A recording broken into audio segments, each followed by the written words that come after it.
Hi everyone, welcome back to the Small Girl podcast. And today I'm very excited because I have a founder friend. But before that, you know that 18% of Indian startups have women as co-founders or founders. That's so little. But think about this: how many percentage of these startups are in sex tech? I don't even know. I have no idea. It's so tiny, that percentage, I have no idea. I can't even imagine how you're sitting in an Indian economy and building this so Honestly, beautiful. most days I don't know either. That's amazing. So everybody who's sitting there and thinking this is going to be a sex podcast, please just shoo away. This is not going to be that. This is going to be a power podcast. And this is going to be a powered podcast for all those women who have now started to speak a lot about PCOS, PCOD, periods, etc. And they're so cool with the new products they're getting because they finally started using these words out there. Girls, skin care और fitness जितना ही self care होता है ना, sexual wellness उससे double होता है. So please sit there, listen to this entire podcast because girls, there are so many tricks we don't no.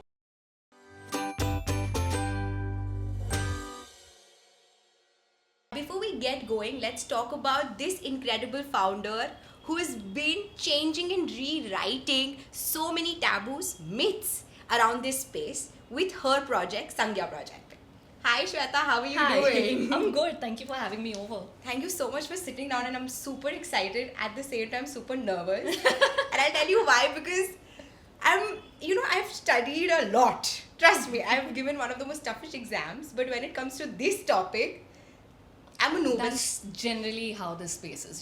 That's actually generally how everyone is. You will know a lot about the kind of work that you do, the kind of studies that what you've studied, but when it comes to sexual wellness, the knowledge out there is shockingly little, especially when it comes to spaces around the Indian context, right? You have a lot of white people writing about these topics, but we have a layer of cultural conditioning, caste and class, which lot of other countries do not have, especially where the caste is concerned, the way that is perceived. So these conversations in Indian context are so much more different. But exactly.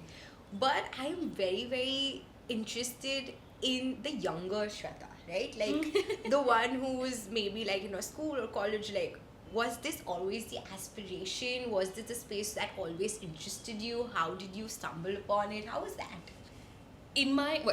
First off, the last few years of all the podcasts and interviews that I have done, nobody's ever asked me this. So this is actually a question that have not been asked before.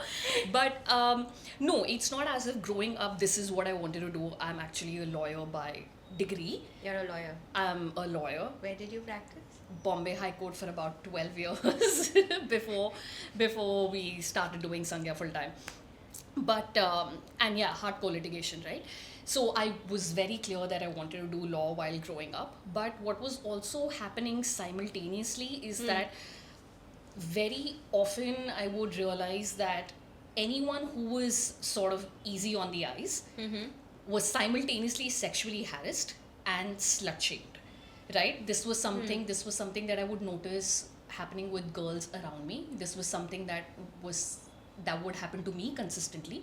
And it would sort of get exaggerated by the fact, especially in the scenario if you did not equate regular sexual intimacy to morality. And if you were open about that, right? You would very easily get slut-shamed. And other people would notice that happening and would get even quieter about these conversations. Sex education, even in my school, as I'm presuming yours, was very, very limited to, this is what happens during your period, and this is what your ovaries look like, and this is what happens when you're pregnant, and, sex, just don't have it. And it was sort of, so the entire narrative was, you're a slut if you talk about it. You're a slut if you have a boyfriend. You're a slut if you look good and are okay with the concept of sex. And because you talk about it, you will be shunned down as an immoral person. Exactly. And that was an extremely suffocating way to grow up, because these are things that happen naturally. Yeah. when you're 16, 17, 18, whenever you start having, whenever you kiss for the first time, whenever you date for the first time. Yeah, you hit puberty for the first. Yeah. And all Exactly. that then just gets so heavily entwined with guilt, you know, because you're like, oh, everyone is calling me a slut. Maybe I am a slut. But what does that word even mean? Exactly. What does that mean? Why is it okay for a 15-year-old boy to hold hands and date, but a 15-year-old girl suddenly becomes a slut, this person Exactly. who should not be spoken to, right? Yeah. And The worst part is the women are also accepting exactly, this. exactly.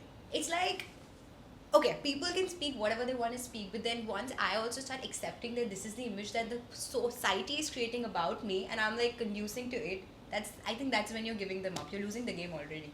Yeah, you're just giving it up. It is exactly that is how conditioned it is. Huh. So while growing up, it is not something that I aspired to do. Yeah. It is something that I struggled with in my own personal life. Yeah. It formed a very large narrative of how I viewed myself.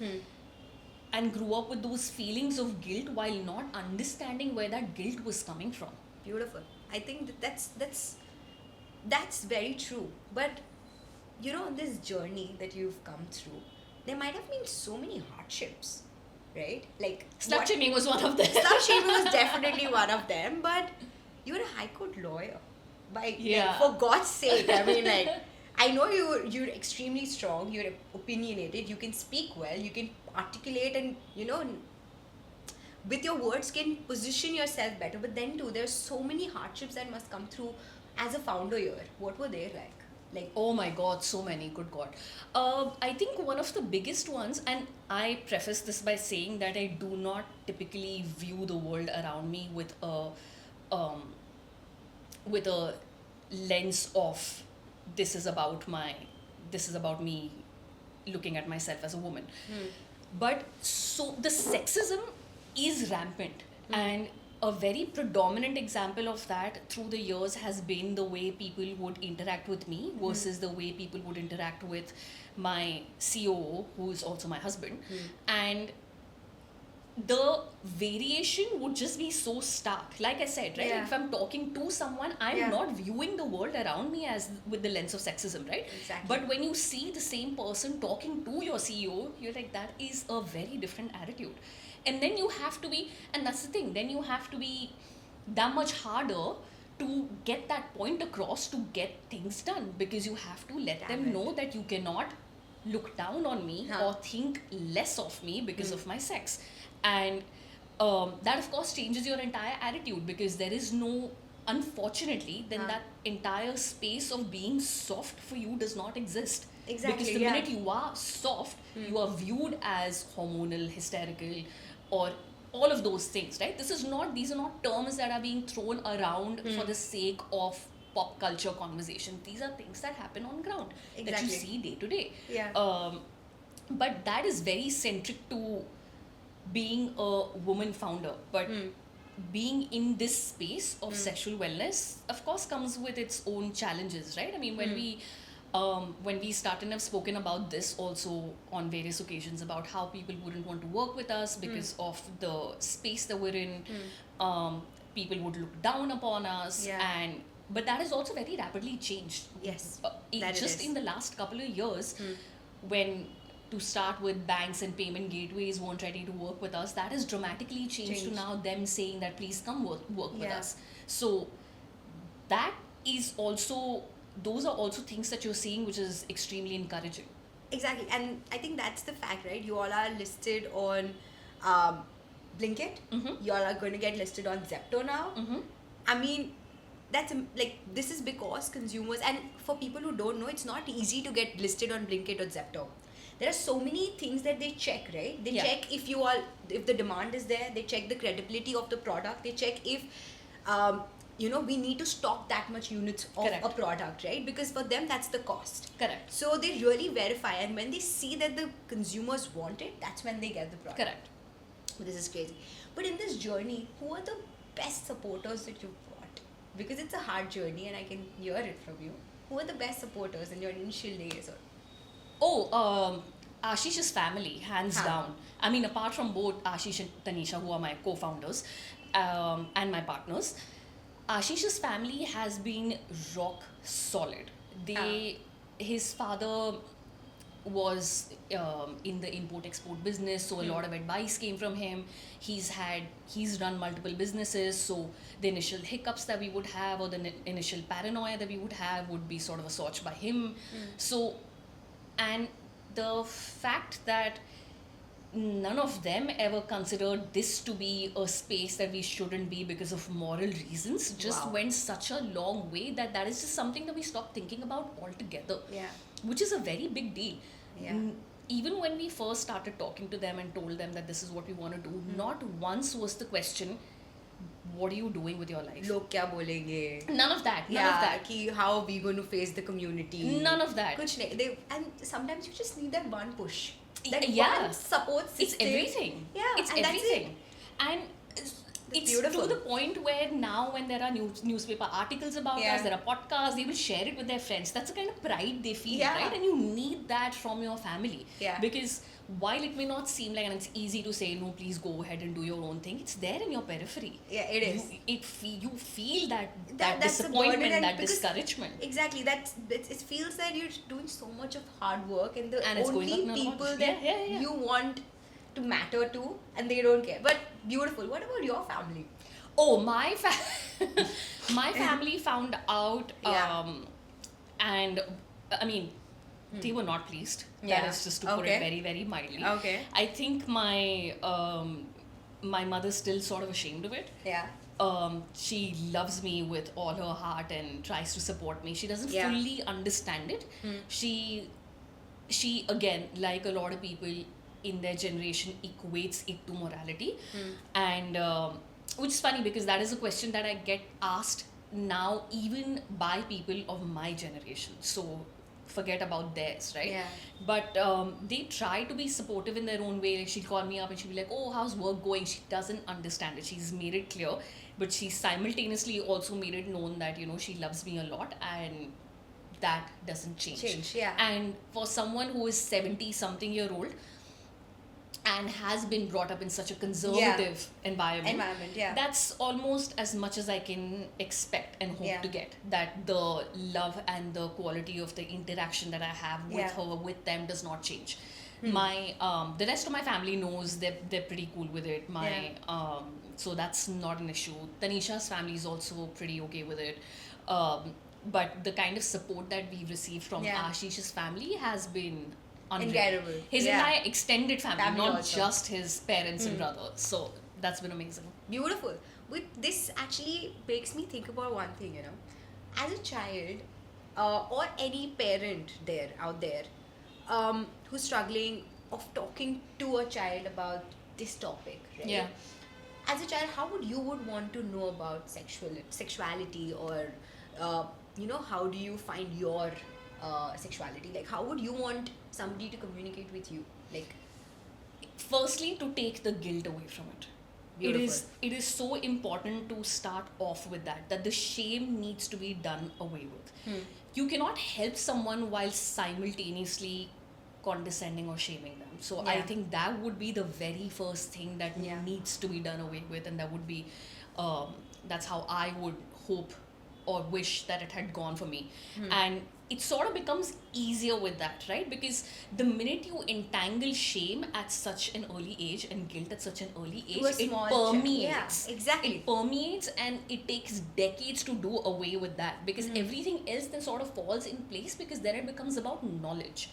But these very first preliminary feelings that you have and encounter where sex is concerned are so important. Like, imagine if your first encounter is traumatic in any manner, right? And that first encounter can be a conversation with your parents. Now, if your parent, the person you look up to, is telling you that this is wrong, this is something you should be ashamed of, this is something that you should only do. Correct. Or ab main kahan apna muh dikhaunga, and all of that nonsense. Then that is something that at that formative age is likely going to be something that the person struggles with for years to come. Yeah. So after that, I think it just becomes about knowledge. So then the parents should have that knowledge. So you suggest that the parents should go ahead, know what, you know, Absolutely. know what is going on, and how do they communicate with the other person? And is there any other suggestions that you would give to the early parents or mothers who might just one day sit with their daughters or sons and get to know that they have preferences and choices which are different than theirs? What would you say to them? I think a lot of the times when we have those first initial experiences, especially kids that age, there's a lot of confusion, right? There's a lot of not knowing what's happening. Yeah, doesn't seem to go in the way that people want it to Yeah, go. and you have raging emotions, right? Yeah. At adolescence. It is so important to firstly offer that support that Yeah. no matter what, I'm I'm here. here. No matter what, I got your back. And that is, So nice. apart from sex education, that Yeah. is just so important to have as a child Safety. in your family. Exactly. That sense of safety. Safety. That no matter what, my adult, my parent, my primary caregiver has got my back. That installation of safety, what that also does is that makes you less vulnerable to any kind of abuse because you get quicker at spotting it. Beautiful. It is so important to even before touching upon sex itself, Yeah. for these kids to know good touch from bad touch, and to know that in the scenario of things going south, they can turn around and talk to their parent. And that instant, because I know for a fact that I didn't have that. Like if Yeah. when something like that would happen to me as a child, turning around and telling my parents would Was not be not the an first option. thing, because Yeah. what would happen is that they would tell me how this is bound to happen because I'm a girl, and that would Blaming. lead to further curbing of my freedom. And that cannot happen because then Yeah. you just already discourage the child to come forth and talk about it. And True that. that is something that I went through because I wouldn't tell them, because that would have like such a direct impact, right? Yeah. And that's the bit that needs to be done away with. And it's very important because if you don't do it, you're going to distance yourself from your children. That's all. Absolutely. Yeah. And they're going to go into wrong paths. They're going to take decisions which you don't know. And it's better to stand with your child when he or she is experiencing and experimenting, rather than just shunning yourself out of it and let them just be by themselves. Yeah, all that Beautiful. it does is make them vulnerable to abuse if they don't have that sense of safety. Perfect. So I just want to ask you this question, which is always surrounded around a lot of discussions, right? What are the different types of myths that a woman keeps feeding herself when it comes to sexual wellness or sex toys in general? I think a lot of the times I hear about how, and people say this jokingly, but I also am a firm believer in that jokes always have like an underlying truth. So Yeah. you always, and this is not about women specifically, but people in general who will say, oh yeah, sex toys are just replacing men. It is absolutely not. Not. It is an addition. And that's the thing, right? Even with the penetrative toys, all of it is just to enhance your sexual life. None of it is to replace a partner. None of it is to replace a man, very specifically. A lot of the times you may want to try something in your relationship, but are not exactly in a place where you feel okay to raise it with your partner because of whatever history or conditioning you personally have, right? And toys are a very gentle way of doing that. Yeah. Because it's also a very non-traumatic way of doing it. Now imagine if as a person you want to try anal, right? You've never tried it. I don't think it's a great idea to just go on a dating app and randomly go to a bar, meet someone new and try it. That is, you are putting yourself in a vulnerable. It could go really well, you know. It could go down south very, very quickly also. It's easier to buy a product which is it's a very beginner friendly, anal friendly product, and then sort of see if that is the touch you like.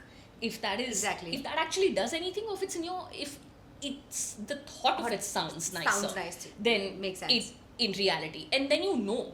And then once you know, you can slowly start doing it either with your partner or with someone new, whatever. Yeah. But it's such a gentle way of doing it, right? Yeah.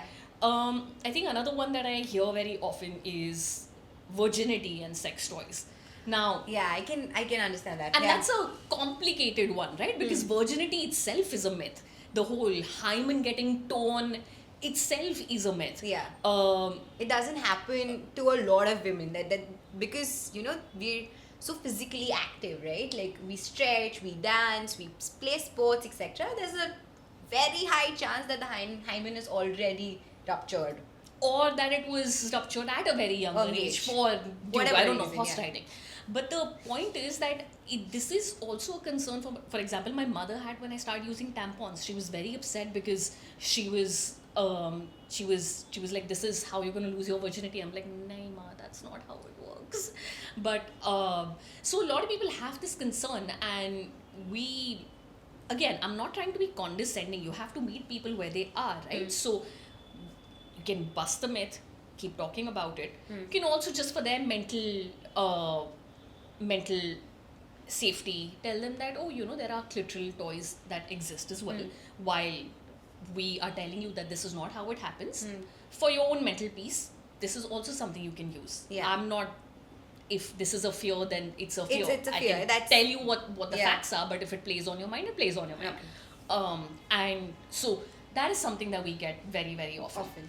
Those are the two that we deal with on a constant basis. With the replacement thing with men especially, so much of that, my god. And this is like a global phenomenon, the replacement, or it's very Indian psyche? No, it is a global thing. Even on Reddit subreddits, sex subreddits across the globe, this is something that keeps coming up over and over again. And because again, it's also to do with men's image of themselves, right? The whole image of I must provide for my partner in this way. I don't think that exists just in India. I think that's a very global thing. I think that is just how men or male-bodied people are viewed. Makes sense. I was curious about this. Do you think there is a myth with age and toys? I think there is a... Women or older women north of say 40, 45 can't use it or shouldn't use it, or I don't know about it. I think people just assume that you stop feeling sexual when you hit a certain age bracket. And it's just an assumption. You don't really think that your parents of that age, 60s, 70s, are doing it, right? And I don't think that's true at all. I think we've in fact had customers who will very sweetly call us up and say that, oh, I'm having trouble navigating the website, but I really want to get this for my wife or my husband. It's this anniversary, it's their birthday. That's great. And that happens all the time. I think it is definitely a myth. And I also think what happens is when you speak to the companies like us that sell pleasure products, and you often get asked the question as to what's your target audience, what's the age bracket you cater to, and it's typically up to about 45. And I think that has more to do with how much that generation or that age bracket is online, as opposed to whether they have sex or not. So, it's not a reflection of whether sex exists in that age bracket or not. It's more about, are they on Instagram to see your ads? Are they looking at... That'll probably change with all of these products being on QCOM. That's true. But having said that, you all started off with a community-driven approach, right? It's still that. Where you were actually sitting down, listening to consumers, talking to them, understanding what's going on. What's the strength of your community right now? So there's about 45,000. Wow. And that's the thing, right? These are a very big chunk of this has been folks who've been following us from the very beginning. And even in terms of what sets us apart from other brands is the fact that community driven. Not just. And it's that we don't tell people go own your sexuality. It's not 10 ways to make your man orgasm, right? It's not that kind of thing that we talk about. We very, very intentionally talk about different types of places you could be in your journey. And let's say, let's talk about this. Let's talk about what happens when you are smoking up and having sex. What is that doing to your body? Or the kind of cravings is it cheating if your female partner has kissed another woman? Right? Does that count as cheating? Or you're supposed to be like, oh my god, that is so hot. Right? So those are the kinds of conversations that we have. And I think that is what what has an impact, because these are very real experiences that people have, that they often feel very alone in, because there is an assumed perception around these experiences. So if you talk about it and say that, oh, this is what my perspective is, suddenly people feel little less alone. And they actually, I think they can relate. They can feel that this is not that I am only experiencing this. Correct. That's really nice. Out of just curiosity, how much of this is women and men in your community, like percentage wise? Almost 50-50 actually. Yeah. I mean, and I don't know how people what their orientation of themselves is, but just from the names and the data, just very raw data, it feels like it's about 50-50. So just knowing, you know so much about the female body now, like, you know, you've spoken to so many consumers, you're literally building products, knowing the feedback, you're designing it yourself. That's amazing. What are the few things that you learned over the time that women really don't know about their sexual wellness? I think a lot of the firstly, just how okay it is to have orgasms, masturbate, to feel like that is something that you need or you want. Why do you need and want it? I mean, just the regulation, the release of endorphins, it's known to de-stress, it's known to limit your PMS symptoms, for example. So there are benefits to it, right? To how to ask for what they want. Beautiful. I think we're a long way from that. I think the orgasm gap is a very, very real thing. But even to put that aside, just for women to voice that this is the kind of touch I like. Beautiful. Is because, you know, you could be very, very much in love with your partner and still not like the way they're touching you. And to be comfortable and secure enough to say, hey, let's talk about this and maybe we can try this. And that itself feels like it's a little way off right now. But it starts like this, right? It starts with conversations like these where you feel like it is an okay thing to do, that you're not a slut for doing it. So I so agree to this. And whenever you're speaking, you know, this is like, I can relate to your conversations because I have stumbled myself. Exactly, all of us have. When I want to speak a language like, bro, this is something I don't like. Yeah. This is not what I would appreciate. Yeah. And you know, I feel that this is making me feel like this, so I'm not okay with it. But having said that, you know, the woman is the giver, right? She is the person who is meant to be the sacrificing queen, right? I'm glad women have started talking about PCOS, PCOD now. They've started talking about periods so openly, and they are seeing the benefits of it, right? There's so many startups building for them, understanding their pain, etc. But women nowadays feel that when they speak about pain and all, it's fine, and that's empowerment. But when they talk about their own pleasure, they don't want to feel empowered like that. That's something that I don't understand in my head, because this is a way of self-care. Do you agree? It is, right? And it is a way of self-care because you're releasing those hormones in you. You're feeling more confident. You're feeling more independent. You're feeling more connected to your own body. Beautiful. So let's now talk about Sangya Project. I want to know so much more about this. Apart from the fact that it's community driven, it is literally the first Indian massaging brand? Is that manufacturing of pleasure products. And I think the quality also that you guys use is different, right? Yeah, it's medical grade silicone. It's not food grade silicone, which is typically what's out there. And it's FDA approved. So why does the quality matter so much? Because of the kind of material you use. Firstly, it can release certain chemicals over a period of time. Okay. So for example, anything that is made with TPE, it's a very low grade material. That's not even silicone, right? It releases chemicals. So something which is made of TPE, for example, 6 months down the line, you put it on a blotting paper and you'll see some oils being released. Damn. So that's not good. That's not good. And but that is also extremely low quality TPE, right? You get massages outside the high court, by the way, those plastic ones, right? That's ABS plastic, really, really cheap plastic. Some of these products you don't want to insert in your body. You don't know what they are. Especially if it is something that is ABS plastic or stuff like TPE. Yeah. With, and all of these, the way they hold on to and grow bacteria is also very different. Oh. So if it is a very porous product, the bacterial growth is going to be more. Yeah.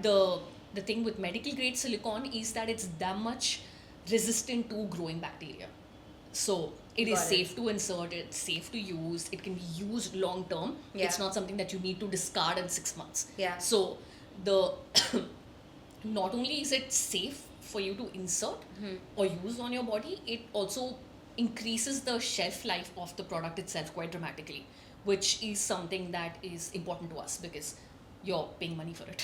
This sounds really great, but I was very curious, right? There's a lot of, we all have this connotation, right, that made in India products are not that credible, right? A lot of people and a lot of economies have mastered the art of manufacturing these products and they hold that credibility. Why do you feel that made in India products are better in this category, and what's so different and why is it better? So 70% of the products, sexual wellness products, massages, toys around the world are manufactured in China. A lot of the times you don't actually know the quality of the components going inside the product itself, right? So for example, this is Sangya 1, by the way. It's the first massager that's completely fully made in India. Now all the products inside this, all the components inside this are something that we've purchased ourselves. I know that they are highest quality. What that does is, keeping aside the outside silicone sleeve, which is, like I said, FDA approved, medical grade, all of that, so that's safe to use. Everything that's gone inside this, we make sure that we have a product that's going to last you a few years. It's not something that's going to stop working in a few months. While you can get products from outside of India, and we have a part of the catalog that is made in China products, the thing is that if it stops working, it gets difficult for those products to be replaced or to be fixed, even due to the time cycle that it takes to get the products in, right? There is a cycle. This allows us to give the longest warranty that anyone gives in this industry. We have a 1-year warranty, no questions asked, on all our made in India products. Yeah. So anything happens to this, and this historically has like less than a 2% return rate. It's not something that people return very often or say that is not working or stops working in a few years, in a few months. And we've had this on the roster for close to 2 years now. So it's something that's gone out a lot.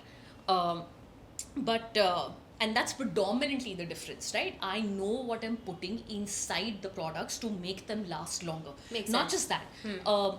Again, this has to do with the kind of cultural nuances that we've grown up with. Our products are incredibly silent, right? So we realize that most of the times these products are used in the bathroom, Yeah, in with the your hush room, hush. Yeah. at night. Yeah. For example, right now you can't tell that the product is on. It is? It's on. Oh, and it is like, yeah, it's vibrating at a very high pace as well. Yeah. It's that quiet that you're sitting next to me and you And I can't didn't tell. know it. Yeah. Yeah, that's how quiet it is. That took us a few months to do.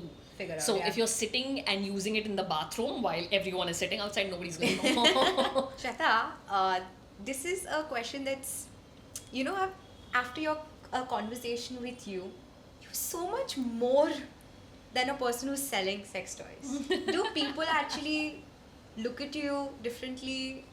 How do you deal with that? I think, again, if you are easy on the eyes, that's pretty much all that everyone reduces you to, the way you look, which is something that's happened all my life. I don't think I'm reduced to just that anymore. I think it's a great way to make an introduction, but I do think that I've gotten to a point where people do think of me more than how I look or what I did previously with work or what I do currently with work or my relationship structure. And I think that's a great place to be. But what keeps you so passionate and motivated to stick to this journey and stick to your belief system so strongly? I don't know how else to be.